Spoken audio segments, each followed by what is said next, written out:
Hey Bulldogs, Chris Bryant here. Got a CCNP route video practice exam for you today, hopefully with a minimum of coughing, because I can tell you, along with Robin Sharma's little inspirational note here on the board, the only good thing about a sore throat is when it is actually gone. We're going to have 3 practice exam questions for you today, and you don't want multiple choice for all of them, I know, so I've got a couple of short answers here for you as well. That really does help prep you well for the exam. And also, I've got a Cisco Lab demo here for you to illustrate the answer to at least one of the questions. I start with 3, and I think we're going to end up with 5 because I got some extra credit in there too. Lots of good stuff here for you today. Let's start off with this one. In BGP, name the 3 possible origin codes in order of preference during the best path selection process. So it's kind of 2 questions right there. You're being asked what the codes are and also give them to me in order of preference during best path selection. And on top of that, give me a quick description. I mean like 2 or 3 words for each of those codes. Good stuff to know for your exam. Now, let's switch over to EIGRP. Which of the following appear in the IP routing table when EIGRP is in use? Successor, feasible successor, variants, all of these, or none of these. And here's some more extra credit for you. If any of those don't appear in the routing table, tell me what table they do appear in, because you've got to know exactly where to see your successor, your feasible successor, and your variants. No doubt about that. Now, got a little extra work here for you on this question, or a little extra hint for exam questions that's worked well for me over the years. You're troubleshooting a BGP adjacency where 2 routers had an adjacency, but after a password was configured on one of them, the adjacency was lost. And we know that's going to happen with any neighbor adjacency, from PPP to BGP. If you put a password on one end of a neighbor adjacency and don't put one on the other, you know you're going to lose it. But which of these should you expect to see in the readout of debug IP packet? No MD5 digest, invalid MD5 digest, TCP bad auth, or UDP bad auth.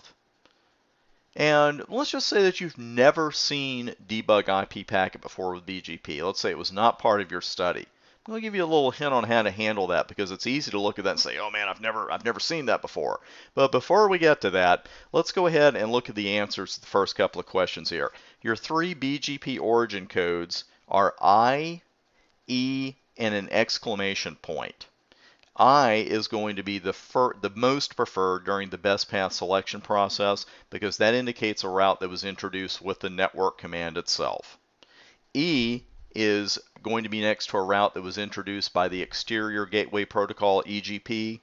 And then finally, the question mark just means that the origin of the route is unclear, and that means that it was learned via route redistribution. So you got lowercase I, lowercase e, and then the question mark. Now we're going to hop over to the equipment and take a look at this one and an EIGRP routing table.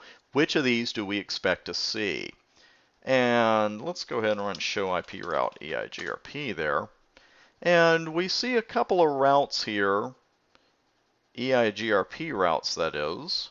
But let's go ahead and run show IP EIGRP topology. And you'll note that here you'll see 2 routes for that all threes network. But in show IP route EIGRP, you only see 1. That's because your successor is going to appear in the IP routing table, but your successor and your feasible successor will be found in the topology table. So if we head back to the question successor, yes, that will be there. The feasible successor will not be in the routing table, it's going to be in the topology table. And then finally, our friend variants. I don't see any real reference to variants here, and you're not going to see it in the topology table. Where you actually need to look for that is in show IP protocols.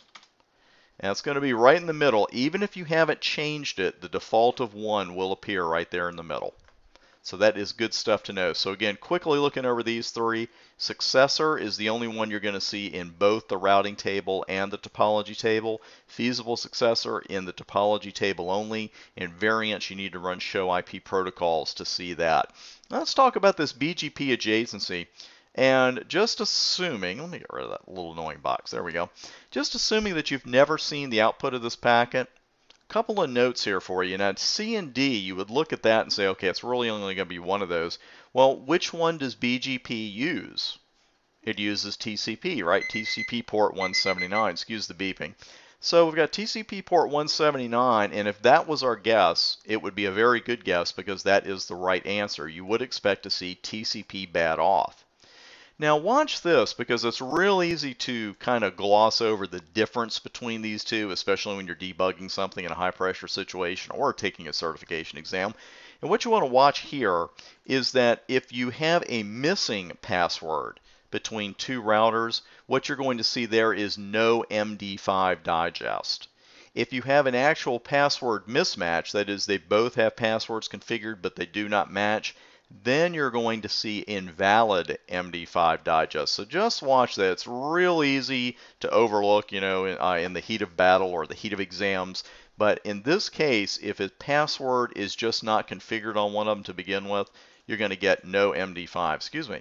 You'll get no MD5, and of course, with BGP using TCP, you should expect to see TCP bad authentication message in there as well. So a lot going on in there today. And speaking of a lot going on, please do join us out on my Twitter channel. We're having some great conversations out there. I'd love for you to be part of it, as well as our YouTube channel, my blog, and our Facebook page. Also, a ton of new stuff coming to Amazon. We've got some free ebooks. We'll also have them for the CCNP exams starting in August 2012, and also our DVDs will be out there very shortly as well, as we're configuring as we're recording this in mid-July 2012. It's all thanks to your support. Thanks for watching today's video practice exam. I'm Chris Bryant, and thanks for making TVA part of your certification success story.